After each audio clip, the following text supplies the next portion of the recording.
Ahí está grabando, ¿sí? Bueno, gracias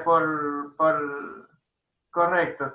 Gracias por avisar. Bueno, ahora sí está grabando. De cualquier modo, todo lo que vimos hasta acá eh, quedó, que tiene que ver más que nada con nuestra organización. No hay problemas que no se haya grabado. Sí, ahora sí está grabando, así que bueno, muchísimas gracias. Eh, bueno, cuando Bruno ingresa y figura Gabriel Truco, eso es porque está usando la clave mía para ingresar y hay veces que, digamos, de todas las clases virtuales, yo en todas las creé y las seguí yo, excepto en una que no pude y en esa sí él entró como si fuera yo y en consecuencia este, usó mi clave y en la del otro día también usó mi clave y por eso que en las dos figuró como que había dos Gabriel Trucos sí, presentes. Pero no, esto no tiene nada que ver, esto es reunión por reunión se van generando las definiciones de cómo se quiere configurar la reunión. Bueno, entonces yo les decía que hoy vamos a trabajar con cuentas por cobrar. Ok, ¿qué es una cuenta por cobrar? No. Vamos a contestar la pregunta de la contabilización de dividendos. Sí, bueno, disculpen el desorden. Yo les estaba comentando que cuando se asignan dividendos a en el marco de una inversión transitoria en acciones con cotización, esos dividendos pudieron haber sido asignados, es decir, declarados en un momento anterior al de la compra o entre la compra y el cierre de ejercicio. Si fuera anterior a la compra, yo cuando reconocí inicialmente la inversión en acciones, tuve que segregar del valor de cotización la porción que corresponde al dividendo declarado y mostrarlo dentro de los otros créditos. Si por el contrario, digamos, fueron declarados los dividendos entre el momento de la compra y el momento del cierre de ejercicio, bueno, allí lo que hice fue reconocer el crédito contra la sociedad emisora, anotando dividendos declarados a cobrar, que por supuesto lo voy a exponer dentro de otros créditos, y voy a acreditar una cuenta representativa de un resultado positivo, como puede ser dividendos obtenidos, acciones XX. Ahora, con esos dividendos, ¿qué hago al cierre? Me pregunta Virginia. Bueno, lo que hago al cierre es muy sencillo. Yo tengo que, en un modelo de valores corrientes, medir la inversión en acciones con cotización su valor neto de realización, neto de dividendos. De manera que con los dividendos en sí no hago nada, simplemente me queda como un valor dentro del ejercicio, digamos, dentro de los otros créditos por su valor de libros. Es representativo de su valor corriente, porque si mi criterio de medición o el patrón del criterio de medición es valores corrientes, yo tengo que respetar los valores corrientes. Y efectivamente representa un valor corriente, el del dividendo declarado pendiente de pago. Porque bueno, si declararon, no sé, 10 pesos por acción, bueno, ese es el representativo del valor corriente. Diferente es si los dividendos se hubiesen declarado como a abonar en moneda extranjera. Entonces ahí, bueno, tendrían una variación y seguramente lo que van a tener que hacer con esa cuenta por cobrar, que se denomina dividendos declarados a cobrar acciones XX, van a tener que convertirlo al nuevo tipo de cambio en función del tipo de cambio comprador. Eh, este, bueno, cuál es el valor en moneda nacional. ¿Y por qué les digo el tipo de cambio comprador? Porque ustedes tienen un crédito en moneda extranjera, es decir, tienen una partida que integra el activo que representa moneda extranjera. No la tienen físicamente, pero tienen derecho a su ingreso. En consecuencia, la forma de descubrir cuántos pesos significa esa cantidad de dólares que tienen derecho a cobrar o esa cantidad de euros de la moneda que fuere, Bueno, lo van a averiguar convirtiendo esa cantidad de unidades de moneda extranjera por el tipo de cambio comprador. Y esto viene a colación de lo que estamos por empezar a trabajar, que son las cuentas por cobrar, ¿sí?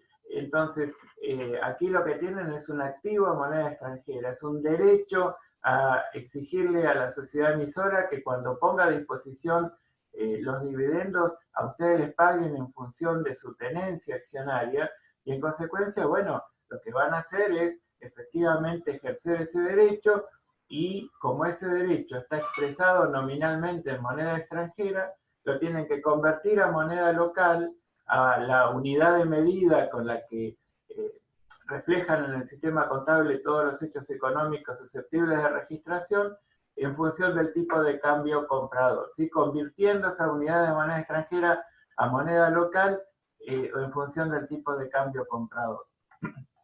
Bueno, entonces, de lo que se trata es de ver cómo trabajar este dividendo declarado al cierre en función de la pregunta. Y si fuera un modelo tradicional, simplemente lo que hacen es respetar su valor de libros y si fuera moneda extranjera, respetar el valor por el cual lo habían medido al momento de su reconocimiento inicial, pero siempre comparando con su valor recuperable. Ahora, en el caso del valor, digamos, del modelo de valores corrientes, también debería ustedes compararlo con el valor recuperable. Lo que pasa es que como ustedes van a utilizar el tipo de cambio comprador, digamos, creo que en la historia, la verdad que les estoy por afirmar algo que nunca lo he investigado, pero la lógica me indica que nunca el tipo comprador ha sido más bajo que el tipo vendedor. Pero bueno, supongan la catástrofe en ese sentido, bueno, obviamente el, al comparar con el valor recuperable en un modelo de valores corrientes, les podría anunciar la existencia de una desvalorización. Pero bueno, recuerden entonces que se trata de una cuenta por cobrar, los dividendos que están declarados por la sociedad emisora y los trabajan de esta manera que les conté. ¿De acuerdo a quien preguntó? ¿Sí? A ver, Virginia, Virginia había sido. Ah, genial. Bueno, de nada.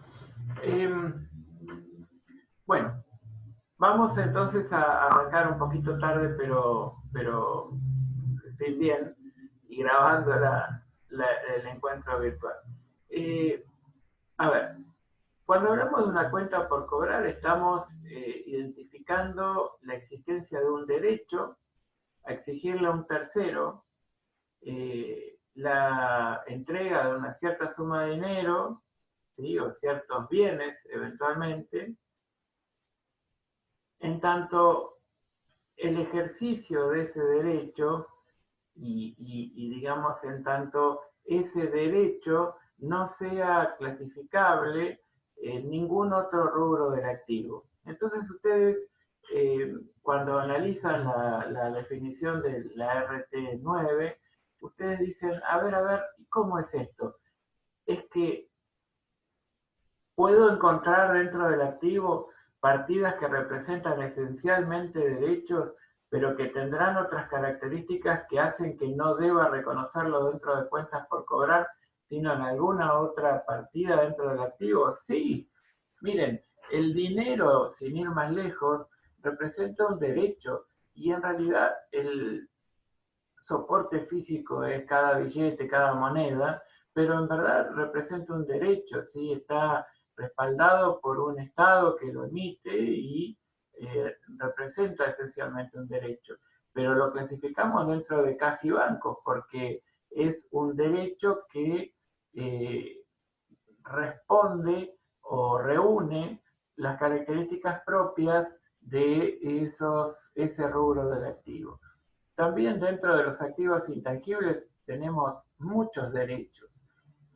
Tenemos derechos de autor, derechos de edición, tenemos las concesiones, que en definitiva son contratos de los cuales surgen derechos y obligaciones, y en términos de derechos es que lo estoy reconociendo como patrimonial del activo. Y tengo, bueno, infinidad de otros activos intangibles, como la propia llave del negocio, que en definitiva también es, y de algún modo representa un, un, un derecho que acá, bueno, podría haber algunas posiciones encontradas, pero en donde también uno como gestor de, digamos, el ente, como propietario, como administrador de ese negocio social y como el, digamos, beneficiario de ese saber hacer y de esa ubicación ventajosa del local, de esa clientela tan valiosa que posee, bueno, puede hacer uso del ejercicio de ese saber hacer y en consecuencia a llegar más fondos que en promedio para el desarrollo de la actividad a su entidad. Pero también dentro de las inversiones se encuentran derechos. Son todos esencialmente derechos. Un depósito en plazo fijo representa un derecho que está contenido o, digamos, tiene un soporte físico en cuanto al certificado de imposición, que es el certificado de depósito en plazo fijo, pero representa esencialmente un derecho contra la entidad financiera en la que uno depositó un cierto dinero y tiene derecho a que cuando transcurra el tiempo se reconozcan en función de las condiciones pactadas los intereses correspondientes, ¿sí? También las acciones, títulos públicos son esencialmente derechos contra su emisor.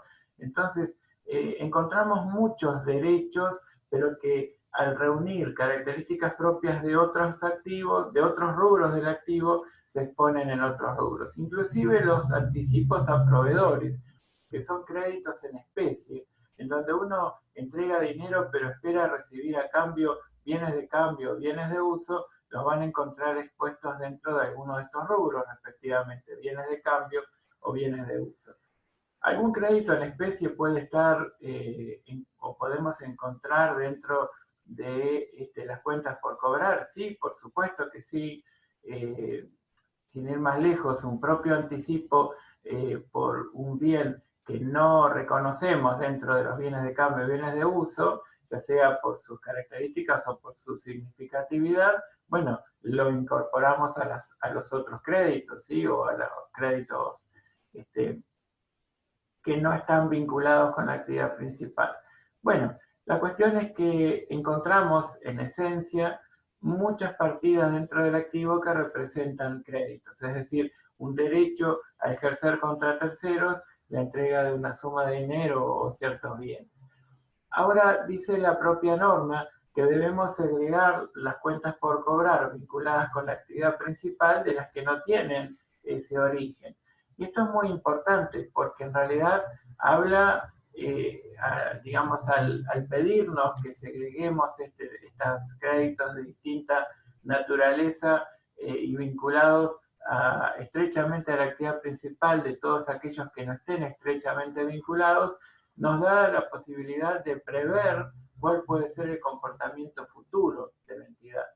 Y bueno, y esto es muy importante para poder cumplir con uno de los objetivos de cualquier información para terceros, como lo es la posibilidad de analizar la capacidad de generar un flujo de fondos y un flujo de actividad económica en forma prospectiva, es decir, hacia adelante, ¿sí?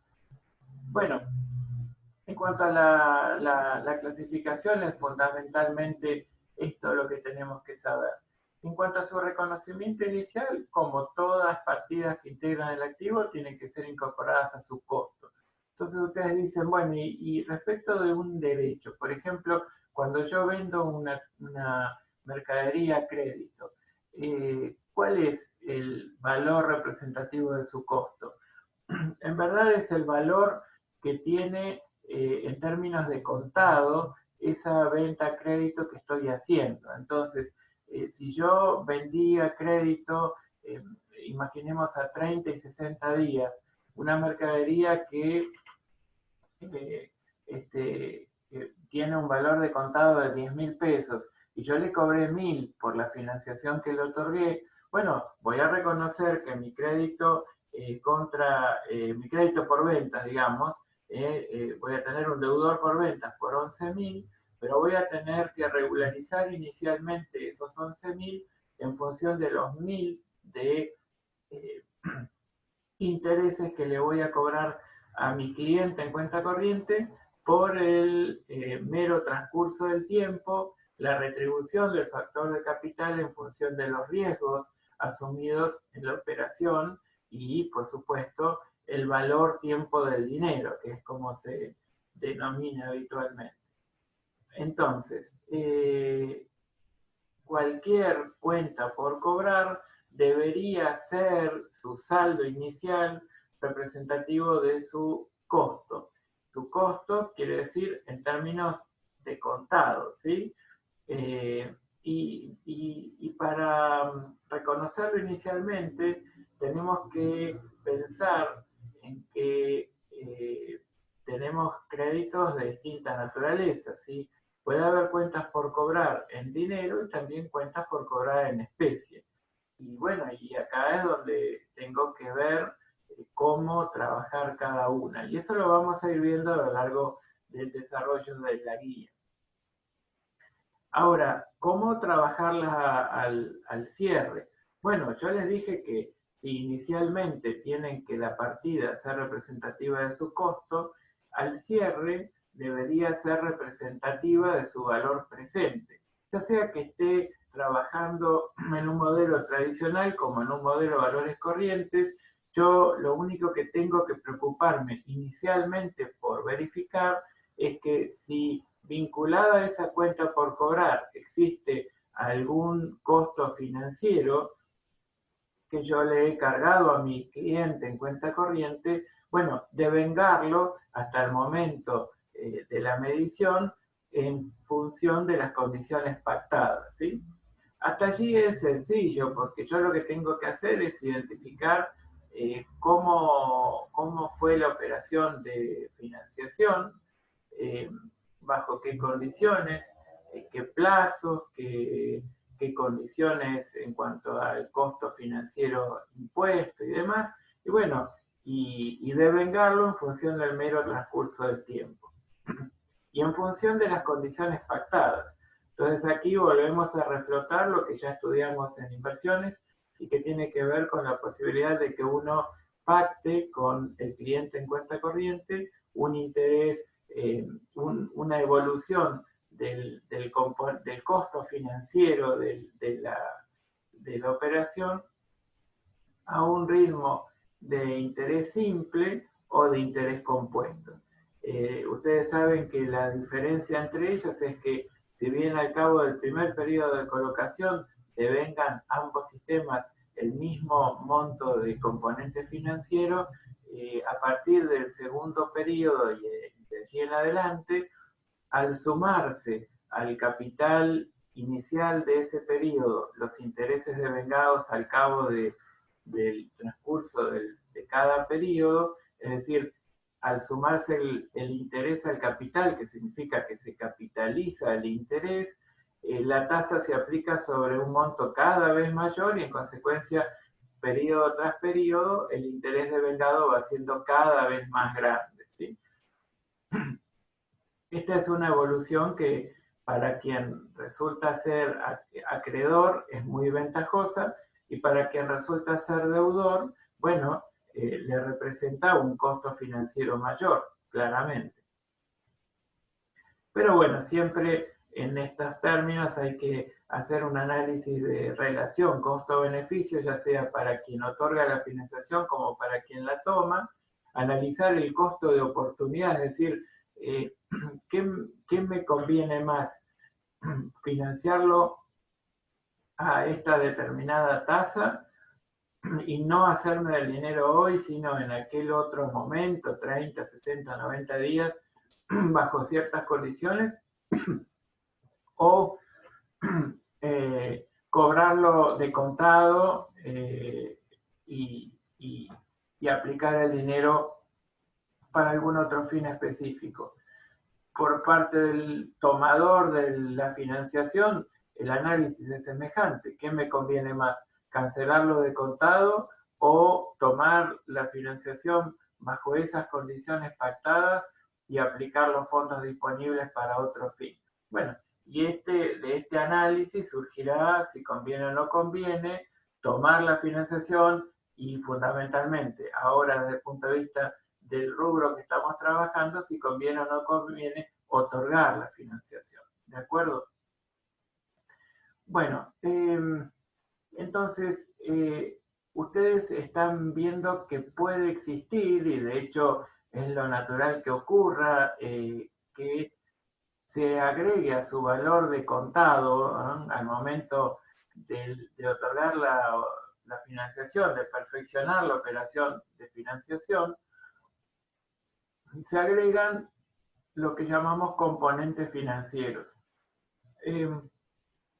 Entonces, ¿qué pasa con los componentes financieros? Bueno, los componentes financieros pueden estar formados por dos elementos a su vez. Por un lado pueden ser el interés propiamente dicho y por otro lado lo que se llaman sobreprecios por inflación. Entonces ustedes dicen, bueno, ¿a qué corresponde el interés? Puntualmente a la retribución del factor capital en consideración, teniendo en consideración el tiempo de financiación y los riesgos asumidos al financiar. Por supuesto, considerando lo que siempre llamamos que es el valor tiempo del dinero, ¿sí? Que más o menos reúne un análisis completo de estos aspectos que les señalé. ¿Eso qué significa?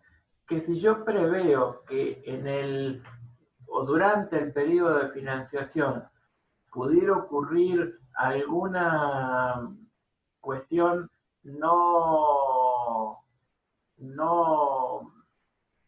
que no sea posible para mí controlar, como por ejemplo la existencia de un periodo de inflación, es decir, de pérdida de poder adquisitivo de la moneda en la que estoy financiando, yo podría llegar a incluir una especie de cobertura inflacionaria, incluyendo un sobreprecio para ese fin, para cubrirme del impacto que pueda tener el hecho del contexto que es la inflación sobre mi cuenta por cobrar. Y entonces ahí el componente financiero puede estar o reconocerse en él dos elementos componentes.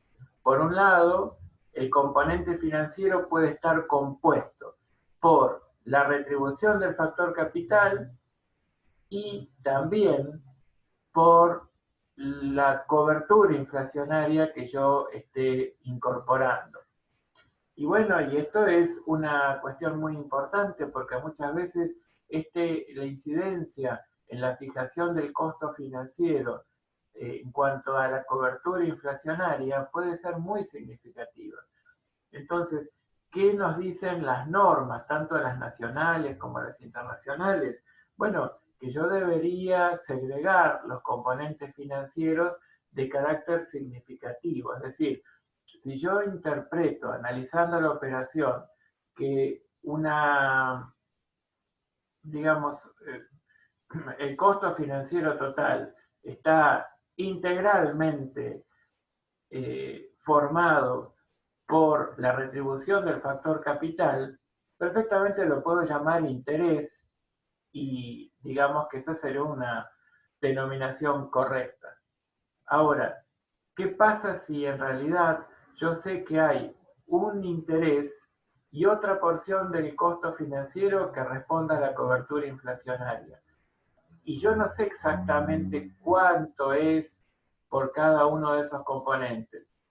y reconozco que de algún modo están parejos o que ambos tienen un grado de significatividad semejante, bueno, entonces lo que debería hacer es un análisis del cual surja que si son muy significativos ambos, debería segregarlos. Y si no es posible encontrar la magnitud de cada uno, por lo menos denominarlos componentes financieros implícitos, ¿sí? ¿Y por qué denominar los componentes financieros implícitos? Porque no los puedo llamar interés, porque no están formados solo por la retribución del factor capital, ni tampoco responden a las características de cobertura inflacionaria totalmente, porque también hay una porción de retribución de capital, ¿me comprenden? Entonces, la verdad es que debería llamarlos componentes financieros implícitos. Entonces, si yo tengo un valor de contado correspondiente a la operación de venta-crédito y un valor futuro, que es el valor que me tendrá que pagar el cliente en cuenta corriente al fin del periodo de financiamiento, bueno, la diferencia entre ese valor futuro y el valor presente, yo la voy a identificar como componente financiero implícito a devengar.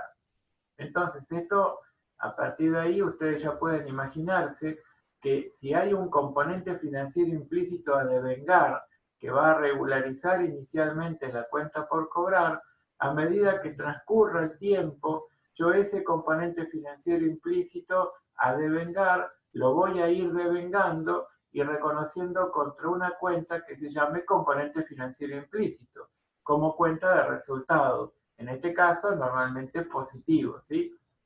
Entonces voy a debitar la cuenta regularizadora, componente financiero implícito a devengar, y voy a acreditar componente financiero implícito, si quieren obtenido o devengado, como lo quieran llamar, ¿sí? O simplemente CFI, que es componente financiero implícito, como habitualmente lo registramos, ¿sí?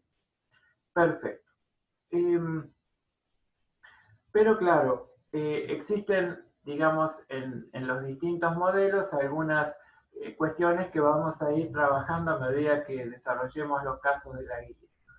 Ahora les quiero hablar un ratito sobre las contingencias que afectan al rubro, como para dar pie a iniciar la solución del caso 9, que me va a servir como para darles la teoría y a su vez revisar la práctica de lo que son o lo que es una de las contingencias a las que puede estar afectando de algún modo las cuentas por cobrar. Hasta acá vamos bien. ¿Hay algo de lo que dije al no tener un soporte digital que les resultó difícil de seguir o que no comprendieron o que necesitan que lo diga de nuevo? ¿Alguna cuestión que quieren volver a ver?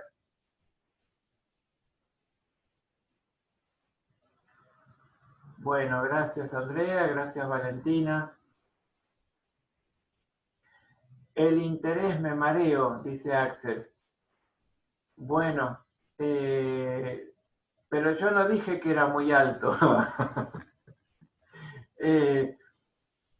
Como para generar ese mareo. Bueno, el asunto, Axel y a todo el resto, es que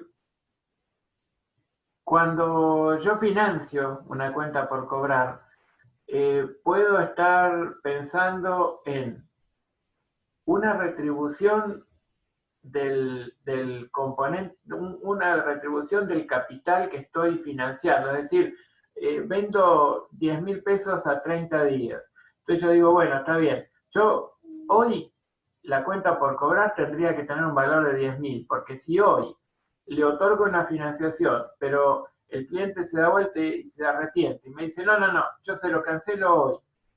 No quiero que me dé 30 días para pagarlo. Bueno, ¿cuánto le debo cobrar? Le debo cobrar 10.000 pesos.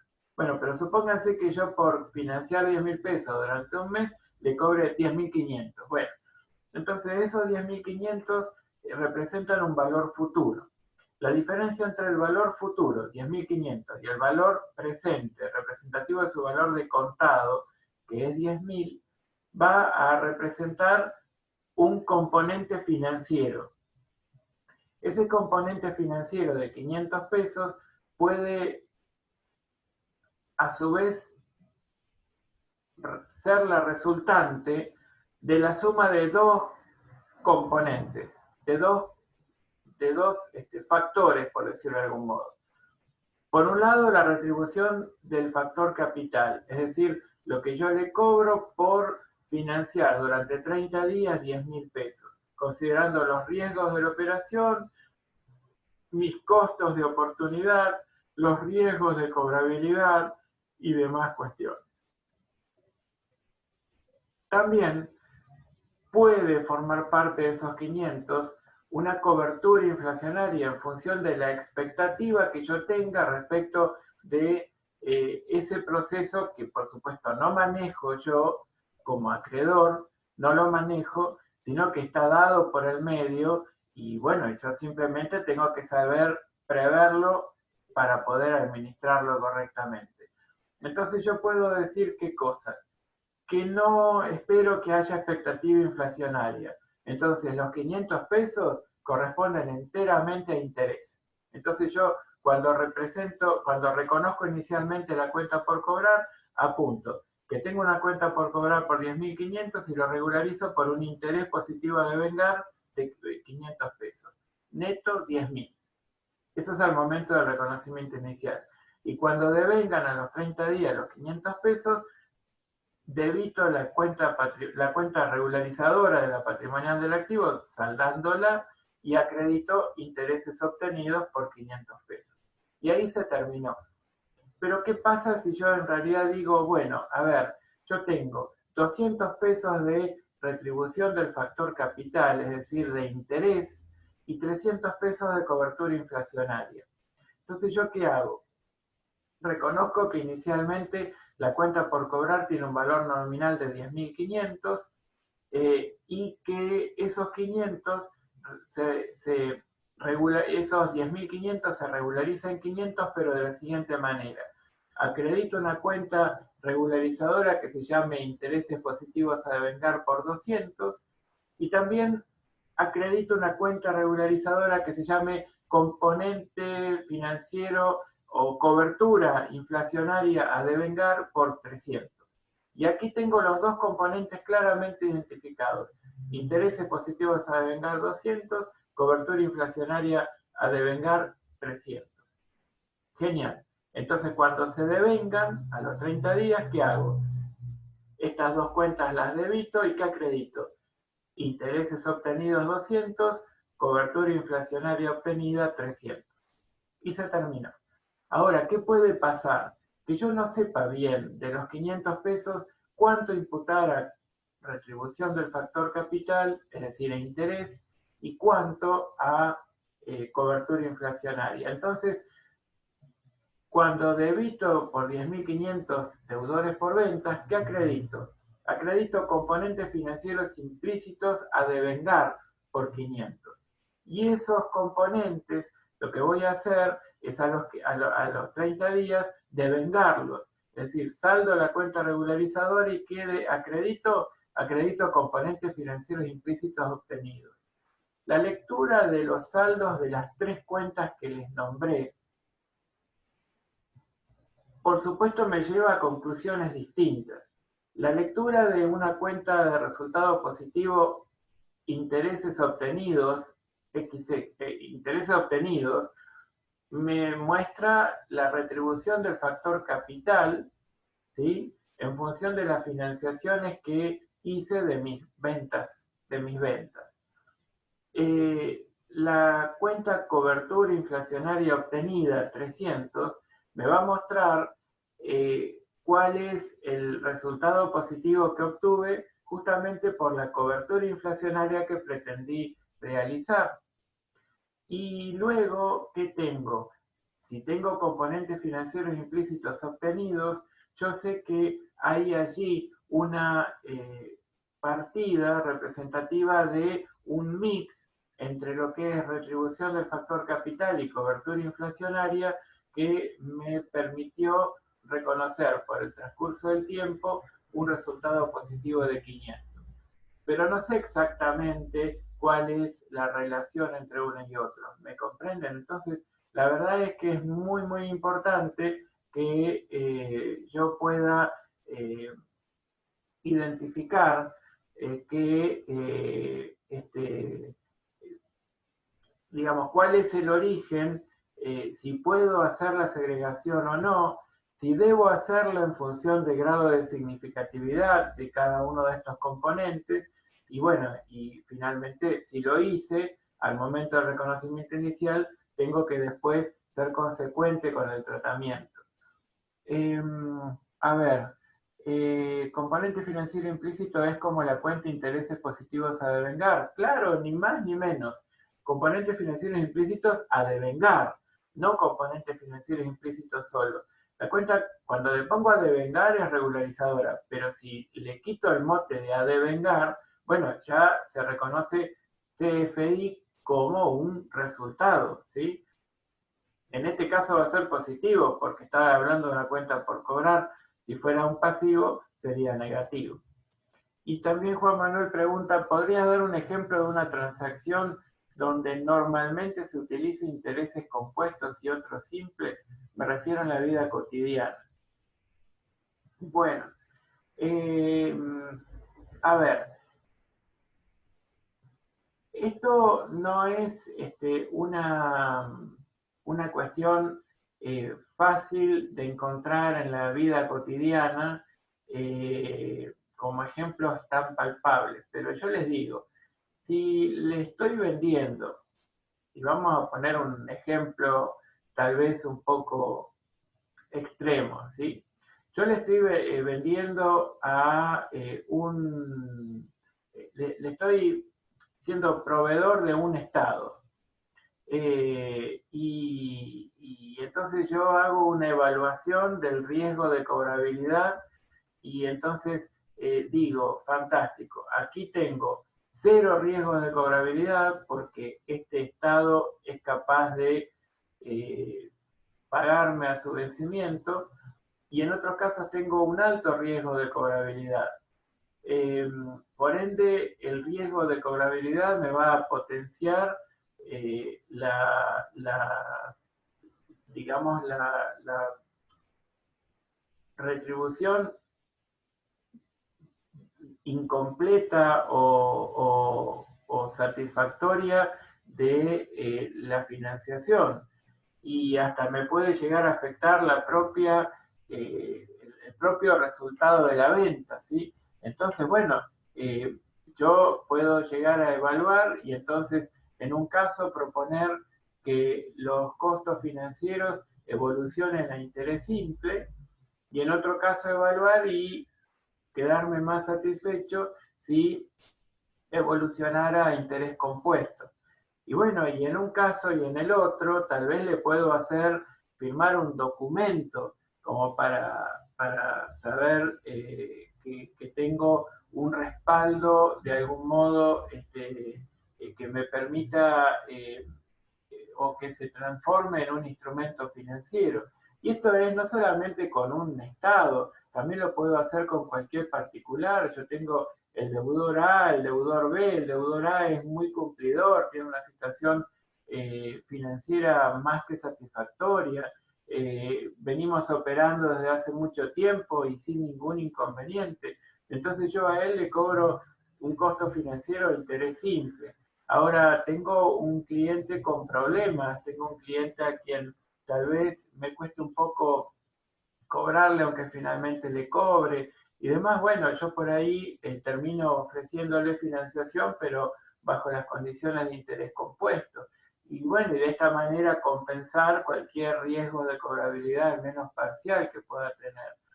Y bueno, y de esta manera voy a tener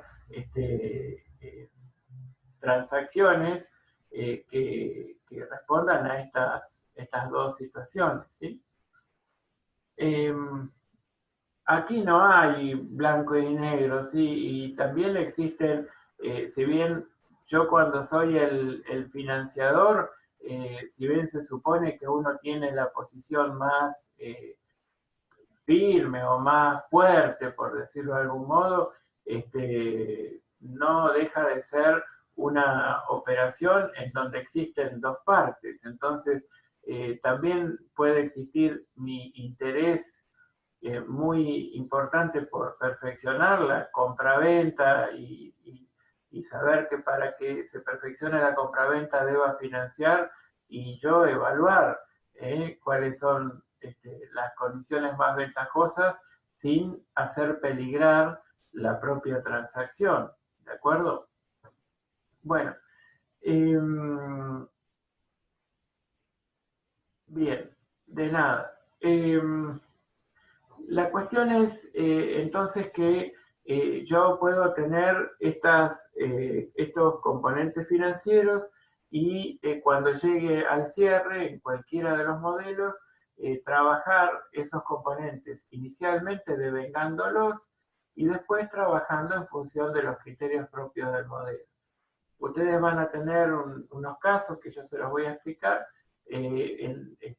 donde ustedes van a tener que aplicar una fórmula de actualización en función de si es interés simple o interés compuesto, y entonces calcular su valor presente, si es que, por supuesto, estamos en un modelo de valores corrientes.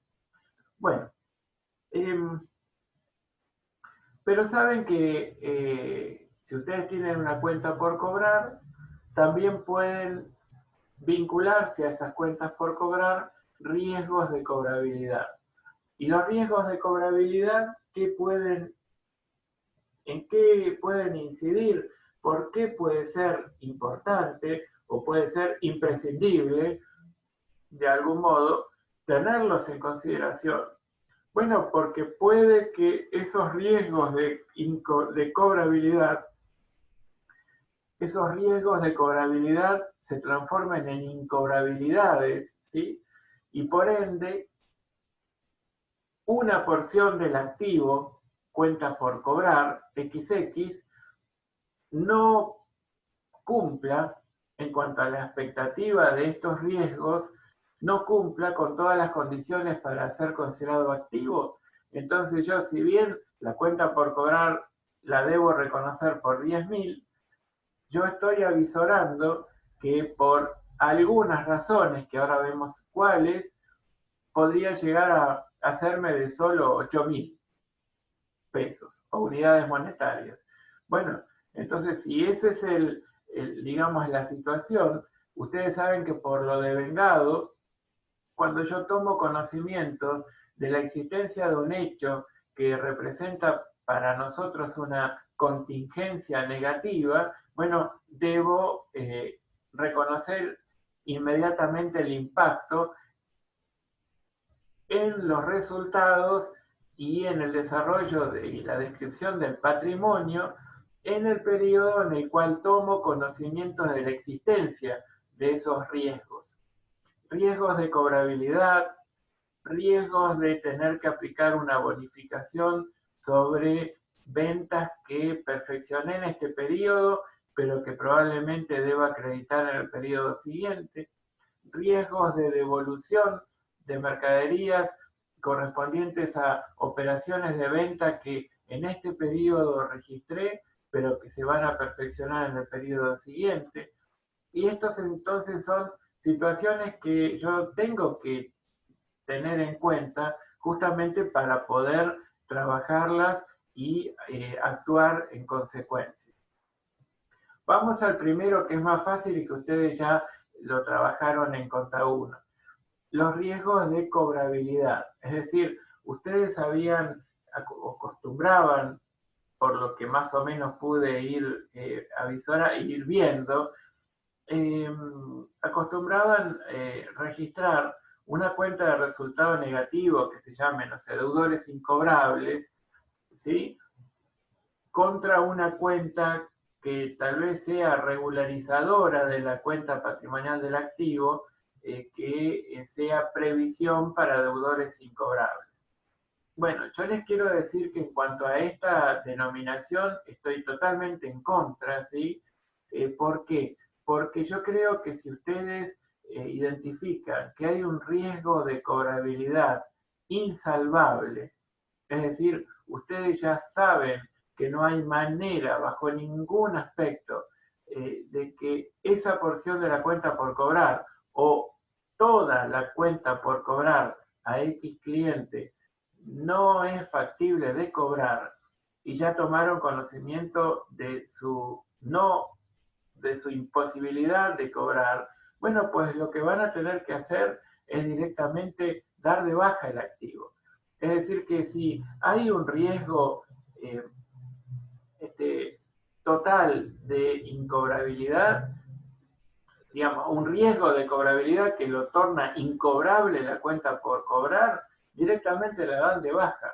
Entonces ahí sí pueden utilizar la cuenta de resultado negativo deudores incobrables y acreditar deudores por ventas, ¿de acuerdo? O deudores morosos, o deudores en gestión judicial, o cualquier clasificación de los deudores en función de la situación en la que están.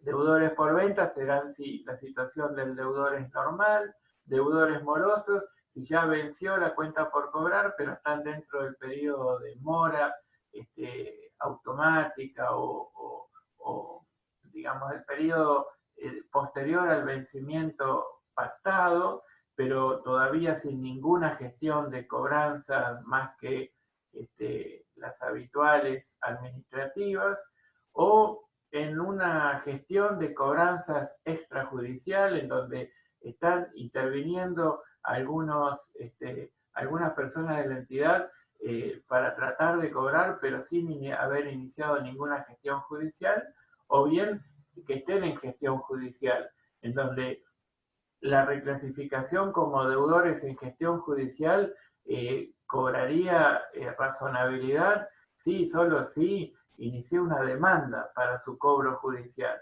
Si no, estamos en una gestión de cobranzas extrajudicial. Imaginen que yo le giré las cuentas por cobrar y todos sus antecedentes al abogado de la firma, pero el abogado intervino llamando, reuniéndose con el cliente, pero de ninguna manera, o aún mandándole una carta de documento para cobrar, pero de ninguna manera todavía iniciando una gestión judicial de cobro.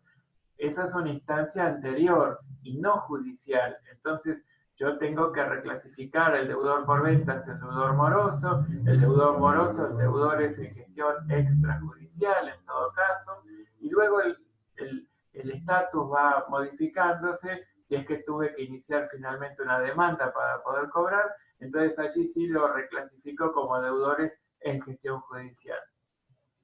Pero cualquiera de estos saldos por cobrar, yo puedo estar avisorando y tomando conocimiento de la existencia de un riesgo concreto de cobrabilidad. Si el riesgo ya no es o no está atado o no es posible calificarlo de contingente, sino que es una certeza que no lo voy a cobrar, bueno, pues directamente damos de baja el activo y damos o reconocemos la incobrabilidad y la pérdida por incobrabilidad. Ahora, ¿qué pasa si yo tengo una situación contingente? Es decir, una situación que en el futuro puede o no ocurrir, pero que significa que de ocurrir voy a tener que resignar una porción del activo. Que esa probabilidad de ocurrencia es alta, es decir, es más factible que ocurra la incobrabilidad que ocurra la cobrabilidad. Esto quiere decir que la probabilidad de ocurrencia sea mayor al 50%, ¿sí? Es decir, sea más factible que no cobre que la verdadera posibilidad de cobrar. Luego, ustedes dicen, ¿cuándo se produjo digamos, el hecho generador de esa partida? ¿Anterior o concomitante con el cierre de ejercicio? Fantástico. Entonces, quiere decir que yo otorgué el crédito en un momento anterior o concomitante con la fecha de cierre.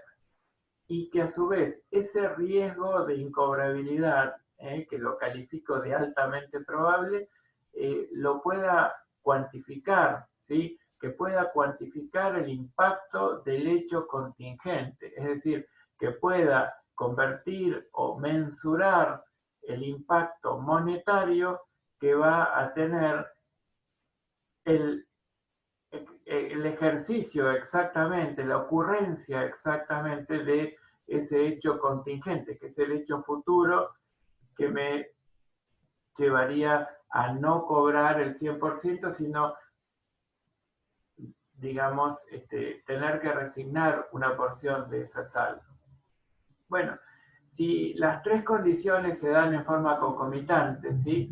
Hecho generador anterior al cierre, hecho contingente que muestre una alta probabilidad de ocurrencia y la posibilidad de cuantificar su impacto patrimonial, bueno, entonces yo tengo que registrarlo. ¿Registrarlo qué significa? Registrarlo significa que debito una cuenta de resultado negativo que represente claramente una pérdida, que sea, por ejemplo, deudores de dudoso cobro, y acredite una cuenta regularizadora como previsión para deudores de dudoso cobro. ¿Y por qué usamos estas cuentas? Usamos estas cuentas porque en realidad nosotros tenemos una alta probabilidad de ocurrencia de no cobrar, pero no tenemos la certeza de no cobrar. Así como existe una alta probabilidad de ocurrencia de no cobrar, existe una baja probabilidad de ocurrencia de cobrar. Entonces, cuando esa dualidad se da, y yo no tengo la plena seguridad de no cobrar, no puedo hacer desaparecer el activo, porque en realidad sería un procedimiento incorrecto de parte mía dar de baja el activo sin estar seguro de que no representa o no cumple con las características de un activo.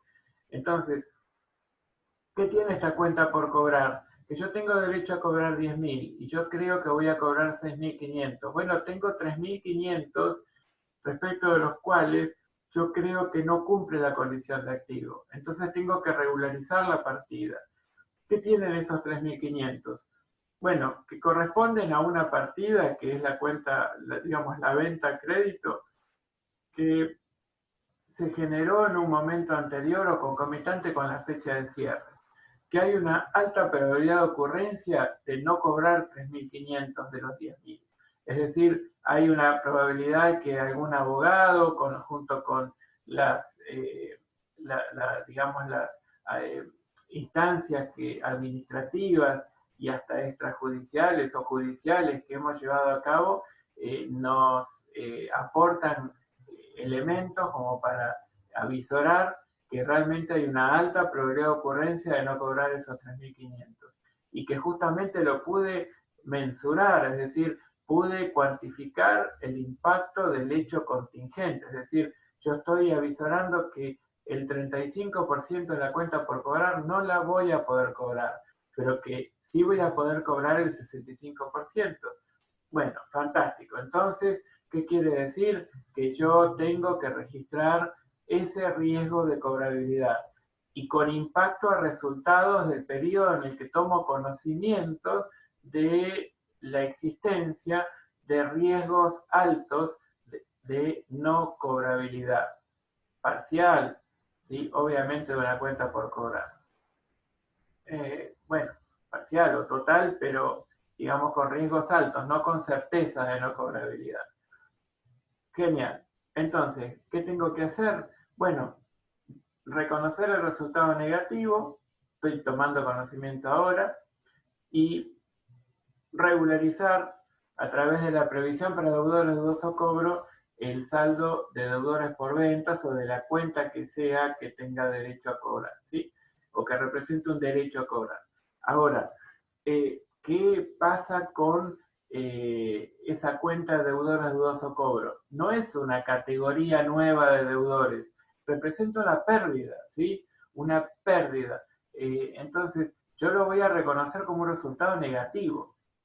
Y lo llamo de dudoso cobro porque justamente al analizar el saldo de esta cuenta y compararlo con el saldo de la cuenta de deudores incobrables, bueno, yo los analizo distinto. Con la cuenta deudores incobrables, yo ya tengo digamos, la cuantificación del impacto de no poder cobrar definitivamente una determinada porción de las cuentas por cobrar. Bueno, ese es el impacto. No hay margen para pensar en recuperarlo. Ahora, ¿qué me pasa con el saldo de la cuenta deudora de dudoso cobro? También representa una pérdida, pero en realidad puedo identificar que se trata de una pérdida, es decir, del impacto concreto de un riesgo de no cobrabilidad sobre un saldo pendiente de cobro, pero respecto del cual hay un pequeño margen de, una pequeña chance de recupero. Entonces no es lo mismo el análisis de un saldo que del otro. Entonces nosotros desde la cátedra proponemos utilizar deudores incobrables como una cuenta de resultado negativo cuya contrapartida no sea la previsión para deudores incobrables, que sea directamente el dejar saldada la cuenta por cobrar, deudores por ventas o lo que sea. En cambio, reconocer deudores de dudoso cobro por aquellas, digamos, porciones de las cuentas por cobrar respecto de las cuales avisoro una alta probabilidad de ocurrencia de no cobrar, pero una baja probabilidad de ocurrencia de cobrar. Y ahí sí le doy paso al nacimiento de una cuenta regularizadora de la patrimonial del activo, ¿sí? Porque entonces yo, desde el punto de vista nominal, reconozco que la cuenta por cobrar es de 10.000, pero también reconozco que de esos 10.000 hay 3.500 que es muy probable que no lo pueda cobrar. Es muy probable, es altamente probable, ¿sí? Entonces, mi verdadero activo, es decir, el flujo de fondos que estoy previendo pueda devenir del ejercicio de mi derecho es de 6.500, no de 10.000. Bien, esto respecto de los riesgos de cobrabilidad. ¿Qué significa esto? Bueno, que yo, si tengo un problema concreto en el ejercicio, voy a usar directamente las cuentas que corresponden, seguramente deudores incobrables y punto. Ahora, este es un análisis que tiene que ver con la aplicación de lo devengado y con esta idea de que la contabilidad me ofrezca la posibilidad de que cuando me paro digamos, dentro de lo que es la empresa en marcha, ¿sí? Me posiciono en una determinada fecha y quiero sacar una foto de la situación patrimonial, bueno, pueda avisorar este comportamiento futuro en función de los elementos de juicio suficientes que tengo a ese momento, elementos de juicio que sean válidos para poder inferir este comportamiento del deudor futuro y en consecuencia poder decir ya mismo, aunque todavía no haya ocurrido el hecho de no cobrar, por ejemplo, 3.500 de los 10.000, que eso es lo que me va a pasar, ¿sí? Entonces, bueno, por aplicación de lo devengado, perfectamente puedo entender que tengo que impactar en resultados. Ahora, respecto de este riesgo, ¿existe alguna duda? A ver, Alexander, ¿el margen de cobrabilidad, pregunta, siempre tiene que ser menor al 50 para poder utilizar deudores de dudoso cobro? No, no, no, no, no. Para poder utilizar la cuenta deudora de dudoso cobro, el riesgo de incobrabilidad tiene que ser superior al 50%, aunque no el 100%. Si yo directamente sé que determinada porción de una cuenta por cobrar o toda la cuenta por cobrar no la voy a cobrar, claramente no la voy a cobrar, tengo 100% de seguridad de no cobrarla, bueno, pues directamente lo reconozco como un resultado negativo y como un deudor incobrable. Ahora, si yo tengo un 80% de probabilidad de ocurrencia de no cobrar, pero por ende un 20% de cobrarlo, bueno, allí sí lo imputo a la cuenta deudores de dudoso cobro. Entonces, lo que dije respecto de la alta probabilidad de ocurrencia es en cuanto a las condiciones que debe reunir una partida, un hecho contingente, para convertirse en registración contable. Entonces, ¿yo cuándo voy a registrar una contingencia relacionada con con el riesgo de cobrabilidad, cuando avisoro que las tres condiciones concomitantemente se dan. La primera es que el hecho generador, es decir, la venta a crédito, fue anterior o concomitante con la fecha de cierre. La segunda es que la probabilidad de ocurrencia del hecho contingente, que es que no cobre una porción o la totalidad de la cuenta, sea alta. Y alta significa que sea más probable que ocurra que no ocurra la incobrabilidad. Esto significa que la probabilidad de incobrabilidad sea superior al 50%.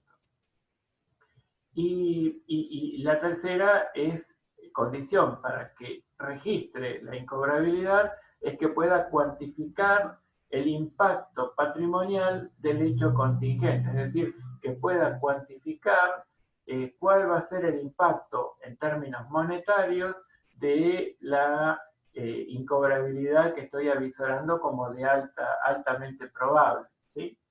Entonces, a lo que pregunta Alexander, le respondo, ojo con esta cuestión. Si yo tengo un riesgo de incobrabilidad que es del 50 o menos del 50, tengo que analizar claramente si la voy a reconocer registralmente el riesgo de incobrabilidad. Entonces, puede que yo, y esto cuando veamos los ejercicios relacionados con esto, con este tema, vamos a ir analizando situaciones. Pero, ojo, puede que yo no tenga esto tan claro, el riesgo de cobrabilidad no sea superior al 50, y entonces, ¿qué debo hacer? Simplemente, si lo considero significativo, el impacto que pudiera tener la incobrabilidad, bueno, lo informa en una nota de los estados contables, y si no, directamente no registro nada y no informo nada, ¿sí? Una cuestión muy importante que tienen que analizar en esta y en cualquier otra situación es la significatividad del hecho que estoy analizando y que potencialmente podría dar lugar a la registración de una a la registración de una eh, digamos, de una pérdida. Yo tengo que decir, bueno, realmente el registrarlo, digamos, considerando esta cuenta por cobrar respecto de todo el universo y de respecto de las cuentas por cobrar y del activo, ¿estamos hablando de algo significativo? Bueno, si estoy hablando de algo significativo, entonces ahí sí lo que voy a tener que registrar es, o digamos, trabajar es si el análisis de significatividad me surge que puedo, considerándolo o no considerándolo, puedo afectar la toma de decisiones, bueno, ahí sigo el análisis. Pero si de ese primario análisis de significatividad, la respuesta es, no es significativo. Si yo lo cobro, no lo cobro totalmente o no lo cobro totalmente, no afecta la situación patrimonial, económica, financiera. Fantástico, sigamos adelante, ¿sí? Ahora yo les digo, no, de no poder cobrar una porción de esa cuenta por cobrar, o de no poder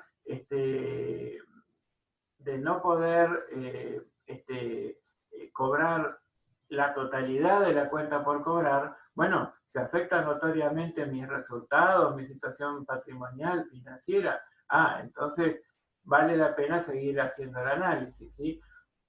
Como siempre, el análisis de significatividad es muy importante. ¿Estamos bien, Alexander?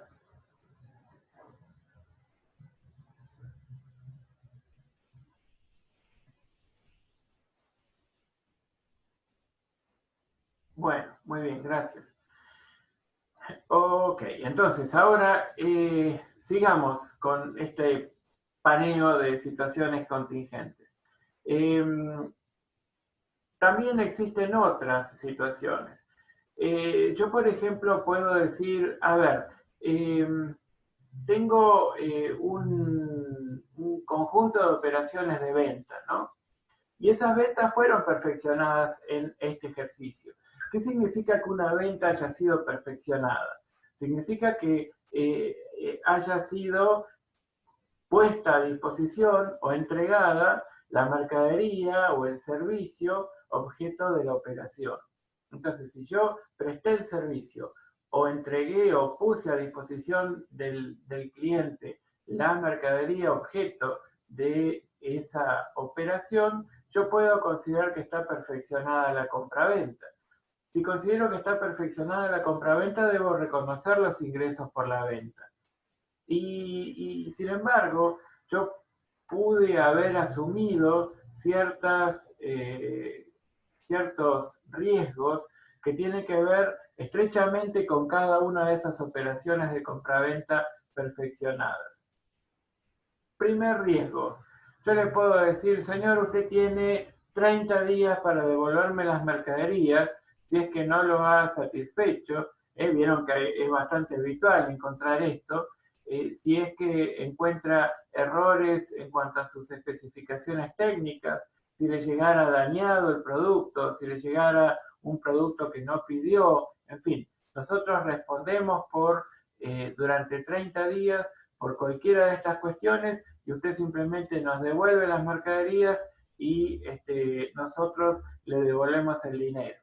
Fantástico. Si esta es una condición, yo tengo que ver que hay un conjunto de operaciones de compraventa que me dieron origen al reconocimiento del ingreso por venta que todavía están sujetos a una contingencia. ¿Cuál es la contingencia?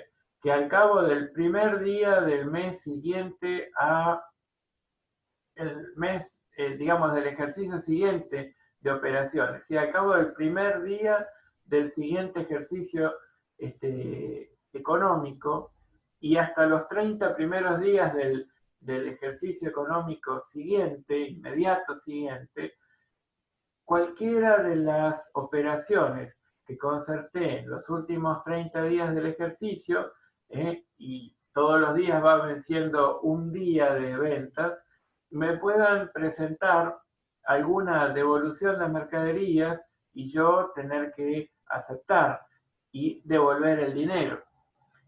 Genial. Entonces quiere decir que aquí hay una contingencia que debería incidir, si es que advierto que hay una alta probabilidad de ocurrencia y puedo cuantificar su impacto patrimonial, debería incidir en el periodo en el que perfeccioné la compraventa. ¿Y por qué? Por una cuestión elemental de aplicación de lo devengado. Recuerden que yo una variación patrimonial la tengo que imputar a un ejercicio económico dado, si es que tiene vinculación con un periodo dado, ¿sí? Por ejemplo, por el transcurso del tiempo, un alquiler o un interés es imputable a ese periodo, ¿sí? Si es que está vinculado con un ingreso o si yo tomo conocimiento de la existencia de un hecho. Bueno, entonces, ¿qué pasa en este caso con la aplicación de lo devengado? Es que esa devolución está estrechamente vinculado al periodo en el que reconocí el ingreso.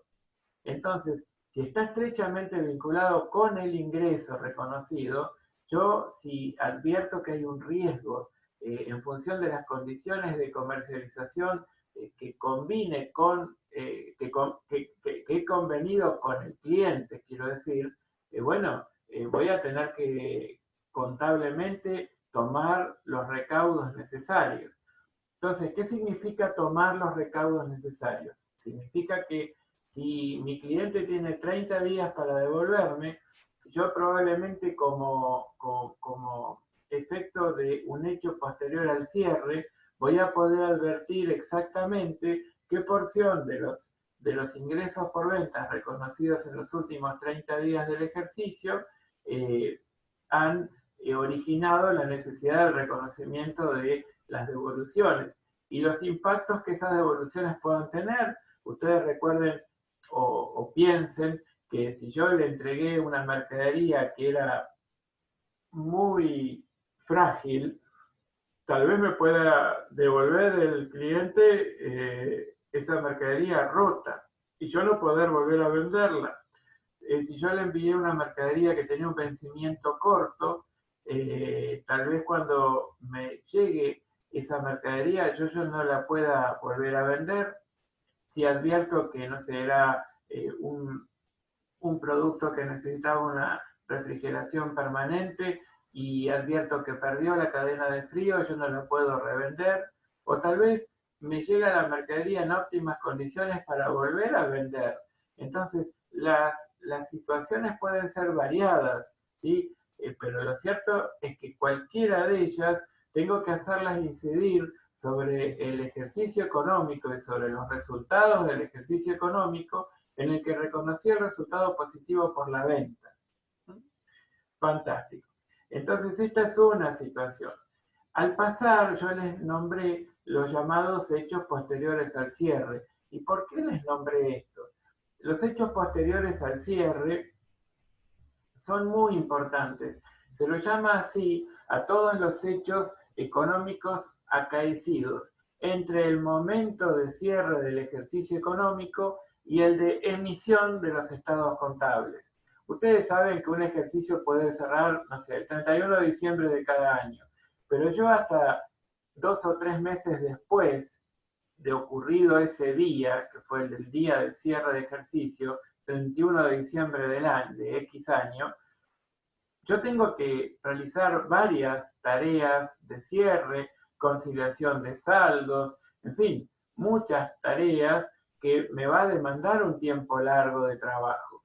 Entonces, mientras estoy trabajando con estas cuestiones, conciliando las cuentas bancarias, conciliando las cuentas con los clientes, conciliando con los proveedores, haciendo un inventario físico de bienes de cambio, de bienes de uso, en fin, un montón de tareas que son propias del cierre de un ejercicio económico para que esa foto que saque salga lo más linda, lo más nítida y lo más completa posible. Bueno, necesito trabajar mucho. Entonces, ¿qué me pasó en realidad? Y bueno, lo que pasó es que yo voy a tener un tiempo y ese tiempo va a ser el que yo llamo el de los hechos posteriores. ¿Y para qué me sirven esos hechos posteriores?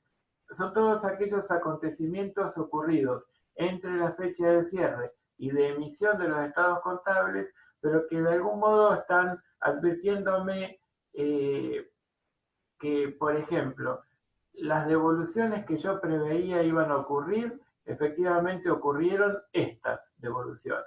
Entonces yo ya estoy manejando una información más precisa que me permite a mí hacer una estimación más correcta sobre cuál es la parte de los ingresos por ventas que voy a tener que regularizar en orden a las devoluciones sobre esas ventas que efectivamente se han producido.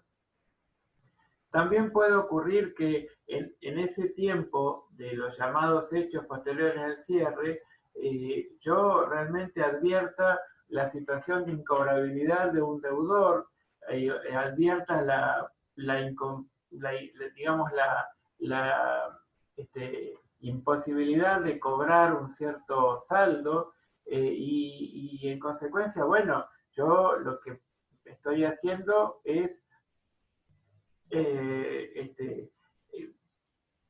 echando mano, si me permiten la expresión poco académica, a ese hecho posterior al cierre para poder mejorar la estimación que tengo que hacer a la hora de sacar esa foto, ¿sí?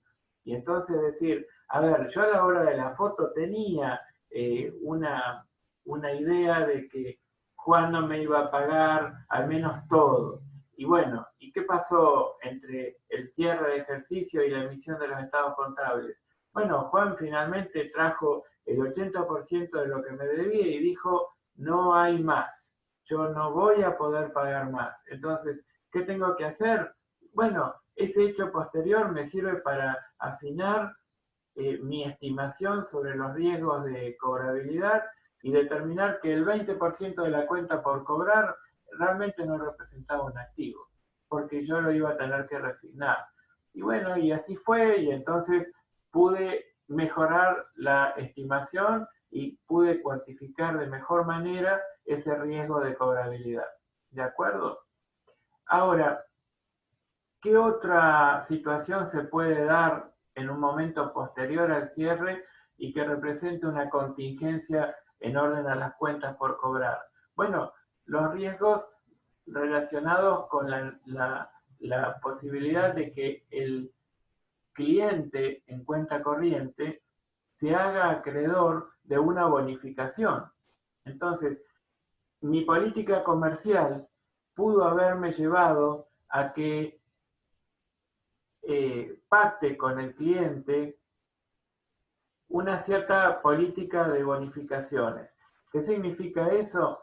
Que si el cliente, ustedes saben que la bonificación está estrechamente vinculada con el volumen de venta. Entonces, ¿qué le pasa al cliente? Bueno, el cliente sabe que si me compra más de determinada cantidad de unidades o determinado monto, que significa una cierta cantidad de unidades convertidas a unidades monetarias, yo le voy a tener que bonificar el 2%, el 5%, el 10%, ¿sí?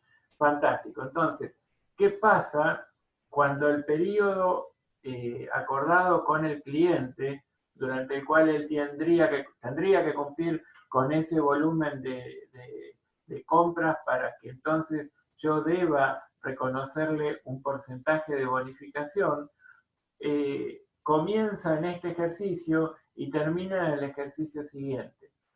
Bueno, las ventas que perfeccioné en este periodo van a entrar en consideración y se van a sumar a las ventas efectuadas en el periodo subsiguiente para que entonces yo deba bonificarle. Y bueno, y entonces como está esta contingencia vinculada estrechamente con el ingreso, ¿sí? Por cuanto yo tendría que mostrar el ingreso neto de bonificaciones y de devoluciones, bueno, yo en este ejercicio voy a tener que trabajarlas para precisamente hacerlas impactar.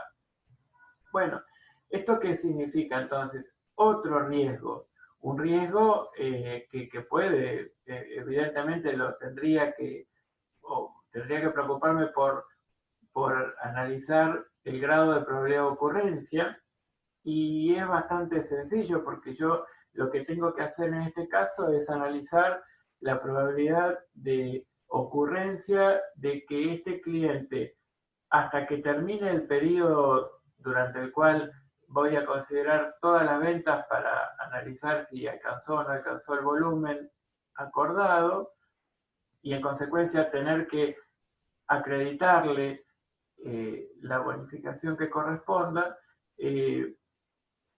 bueno, voy a tener que ver si es probable o no es probable que lo logre. Para eso voy a tener algunos meses que corresponden a los hechos posteriores al cierre para averiguarlo. Tal vez como hecho posterior al cierre ya voy a tener la certeza de que se hizo acreedor de la bonificación. En ese caso sería mucho mejor porque entonces yo lo estoy haciendo sobre un terreno firme, digamos. Ahora, si el periodo se extendiese a lo que es el periodo de hechos posteriores al cierre, y dentro del periodo de hechos posteriores al cierre todavía no lo alcanzó, pero se espera que lo logre, bueno, voy a tener que registrar la contingencia. Bueno, estas cuestiones tienen que ver con las cuentas por cobrar, ¿sí?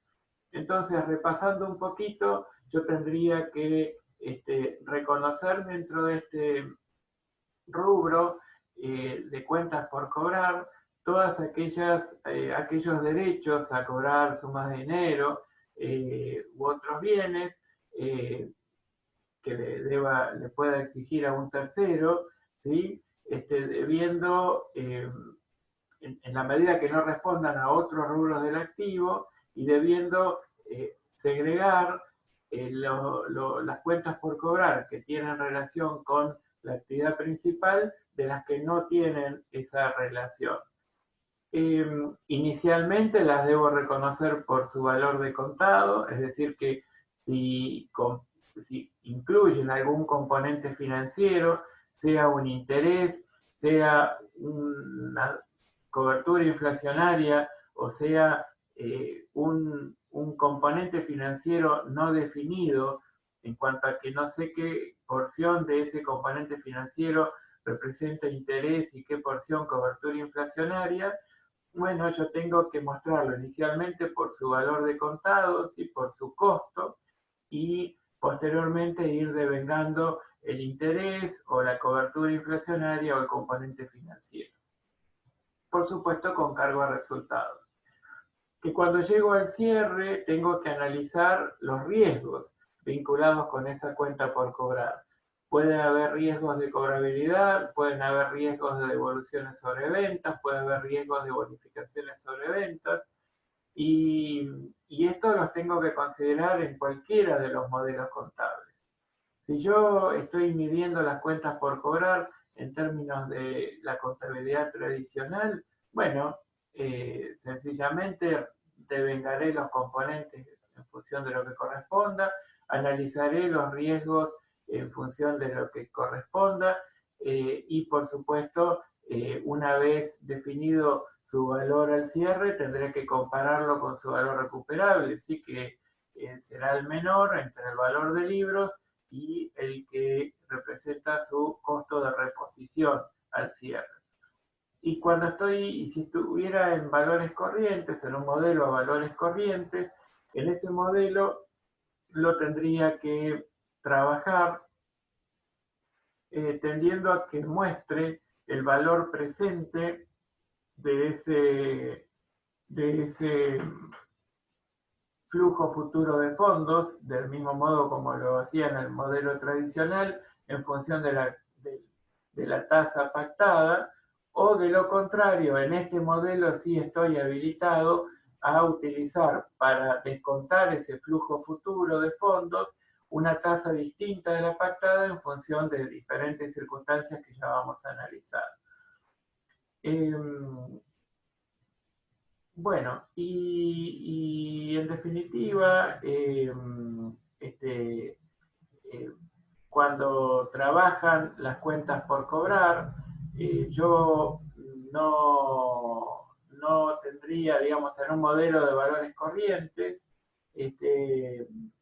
no tendría, digamos, ahora sin plantearles un caso puntual, mucho más para decirles, sino que bueno, hay veces que el cálculo de ese valor presente hace que como tasa a utilizar para el descuento yo tenga que utilizar una tasa distinta de la pactada y en consecuencia se reconozca un resultado por tenencia. A ver, estamos, si bien nosotros arrancamos un poco más tarde, estamos aún, digamos, un poco justos con el tiempo. El caso 9, que sería el caso que me gustaría desarrollar inicialmente en la próxima clase, que tiene que ver con devoluciones sobre ventas, voy a tener que desarrollarlo la próxima, pero al menos podríamos trabajar el enunciado, ¿sí? A ver, voy a compartirles la pantalla.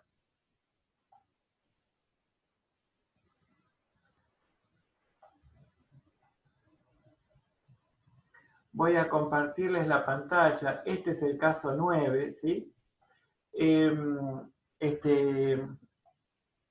caso 9 dice que a la fecha de cierre de ejercicio, que es el 31 de octubre de 2011, se manifiestan las siguientes situaciones. El cliente Ricardo Arjona devuelve el 4 de noviembre la mercadería adquirida por 2.575 pesos por no ajustarse a lo solicitado. El costo de la mercadería vendida fue de 1.900 y puede volver a comercializarse. Esto tiene que ver con eso que les hablaba de cuando se elimina la posibilidad de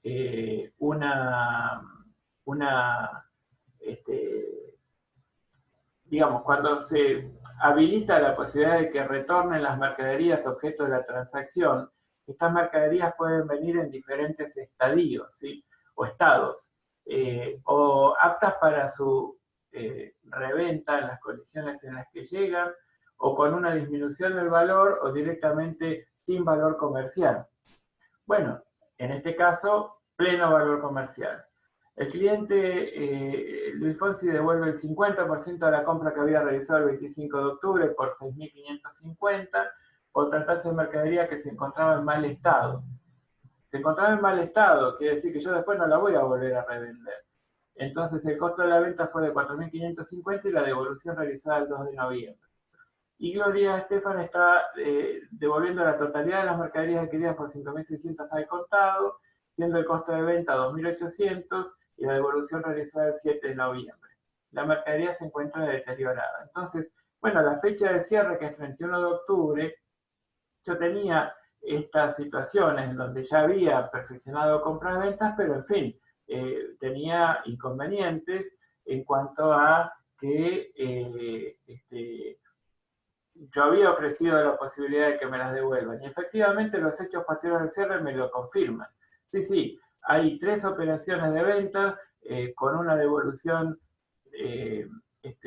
parcial o total según los casos y con diferentes situaciones en cuanto a qué puedo hacer con las mercaderías. Bueno, esto es con lo que vamos a arrancar la próxima reunión, ¿sí? La próxima reunión va a ser el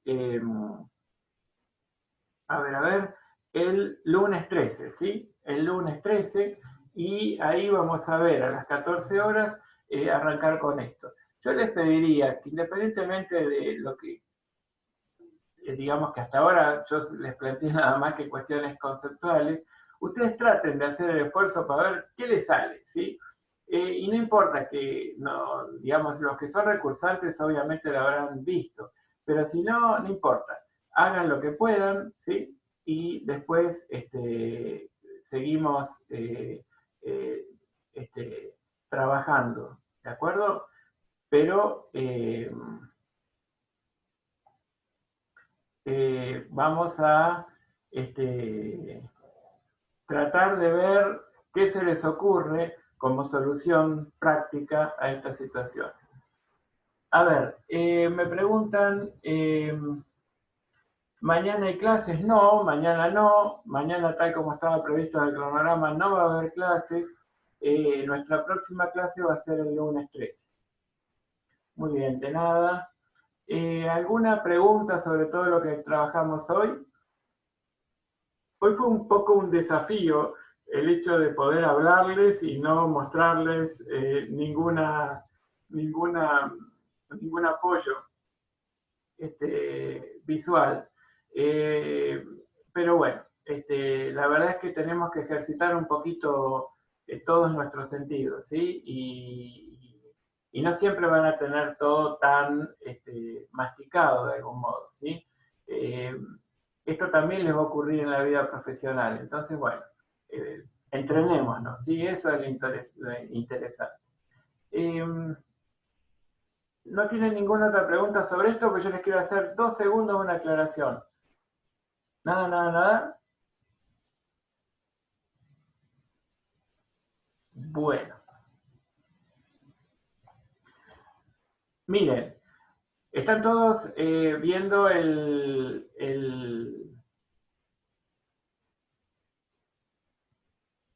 actividades por tipo de inteligencia. Bueno. Bien.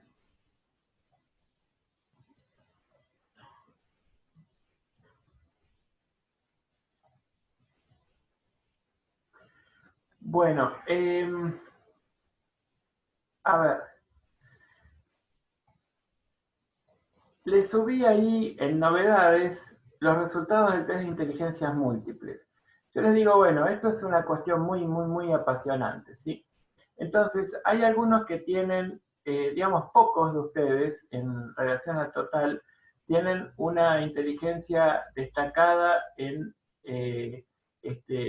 muy desarrollada en lo que hace a la inteligencia lógico-matemática. Así que, por supuesto, para el desarrollo de todas nuestros contenidos mínimos es muy importante, pero sin embargo no es la única importante. Por supuesto, las 8 inteligencias descritas por Gartner lo son, y yo les diría en un pie de igualdad en términos de importancia. Entonces es muy importante la lingüística, es muy importante la lógico-matemática, la kinestésica, visual, musical, interpersonal, intrapersonal, naturista, todas son importantes. Ahora, lo que tienen aquí son las actividades que mejor les va a quienes tienen más desarrollo en cada una de ellas. Entonces, en este Word que les acercamos, y en función de lo que ustedes en realidad detectan que es como su fortaleza, ustedes saben que a veces por ahí terminar de plantear la situación como una historia les puede servir a los efectos de su característica de una gran inteligencia lingüística. O trabajar con una línea de tiempo los ayuda mucho, mucho para quien tiene un gran desarrollo de su inteligencia lógico-matemática. O, por ejemplo, utilizar un mapa conceptual para quien tiene una gran inteligencia visual. O si tienen, digamos, una gran inteligencia interpersonal, les sirve mucho, mucho, mucho, que es lo que les ha pasado a algunos estudiantes que han contestado la respuesta, el correo electrónico que mandé hoy, a que necesitan agruparse, necesitan trabajar con sus compañeros codo a codo, generar reuniones por Zoom, no importa, ver si estamos trabajando bien, nos estamos viendo, podemos charlar, interactuar. Si todos tuviéramos el micrófono prendido y la cámara prendida, bueno, no es, digamos, sustituible al encuentro presencial, pero se acerca mucho a él, ¿sí? Bueno, y así con cada una de las situaciones. Entonces yo les quería mostrar esto para que vean que esto que no tiene que ver exactamente con los contenidos mínimos de nuestra asignatura, ustedes lo usen para y para todas las demás actividades académicas que desarrollan, e inclusive para todo lo que es su vida personal. Me importa mucho que a su vez quienes detecten que hay alguna de las inteligencias que no están suficientemente desarrolladas, en el test ustedes van a ver que hay una calificación de 1 a 5. 4 es una excelente inteligencia y 5, digamos, como sobresaliente, 5, ¿sí? Bueno, estos serían como los niveles óptimos, es decir, que ustedes tienen muchas herramientas en ese sentido. Pero también se pueden dar cuenta que las 8 inteligencias descritas por Gartner, y al leer su teoría de inteligencias múltiples, da cuenta de la necesidad de ir desarrollándolas casi en forma, digamos, paralela y tratando de darle el mismo peso a cada una de ellas para que nuestra vida sea o tenga un carácter de integralidad mayor. Y bueno, entonces ustedes saben que tienen un poco flojo su inteligencia lingüística o su inteligencia lógico-matemática o visual. Bueno, hagan ejercicios de estos que están aquí descritos como para ir desarrollando esa inteligencia. Y sepan que es un entrenamiento que les va a servir para la vida, no solo para la vida académica, y que es algo realmente importante. Entonces, esto era un poco un mensaje esperanzador que les quería dejar en estos tiempos de Pascua, ¿sí? En donde, bueno, y de pandemia, en donde la verdad es que es muy importante que agreguemos elementos positivos para la convivencia y para que cada uno esté más satisfecho con sus logros personales y que pueda a su vez contribuir al logro de los objetivos personales del prójimo. Y fíjense, por ejemplo, si realizar reuniones, intercambios, a alguien le puede significar una, digamos, como su manera de acceder al conocimiento, bueno, pues prestémonos a eso. Inclusive cuando uno trata, digamos, que esto es algo que algunos justifican la docencia desde un punto de vista estrictamente personal, diciendo que uno realmente entiende las cosas cuando logra transmitirlas, es decir, cuando logra explicarlas de tal modo que al interlocutor le llegue el mensaje y lo pueda decodificar correctamente e incorporar ese conocimiento. Bueno, préstense a esto, les va a hacer bien a todos, a ustedes que están ofreciendo su colaboración y a su vez también beneficiándose, y permitir que aquel que, digamos, su modo de acceder al conocimiento sea ese, en base a su intercambio con el prójimo, lo pueda lograr. Entonces, bueno, esto es algo que les quería mostrar. Lean este pequeño apunte que les mandamos, pero también lean la teoría de inteligencias múltiples, que es maravillosa, y este cuadrito, ¿vieron? Que bueno, muestra que todas tienen una misma importancia. Y no es que porque seamos o queramos ser profesionales en ciencias económicas, la inteligencia en la que debemos apuntar es la lógico-matemática. Para nada, para nada. De hecho, la visión, digamos, o el cambio de paradigma disciplinar en materia de las ciencias económicas en general, pero de la contabilidad en particular, es que sea cada vez más holística, es decir, en donde realmente analicemos los hechos susceptibles de registración desde un punto de vista infinitamente más completo que el de una mera transacción. Y bueno, y para esto también hay que tener un desarrollo de inteligencias múltiples. Y esto de verdad me parece muy importante para su formación profesional y para, en particular, el desarrollo de sus actividades en materia contable, ¿sí? Bueno, esto era lo que les quería decir.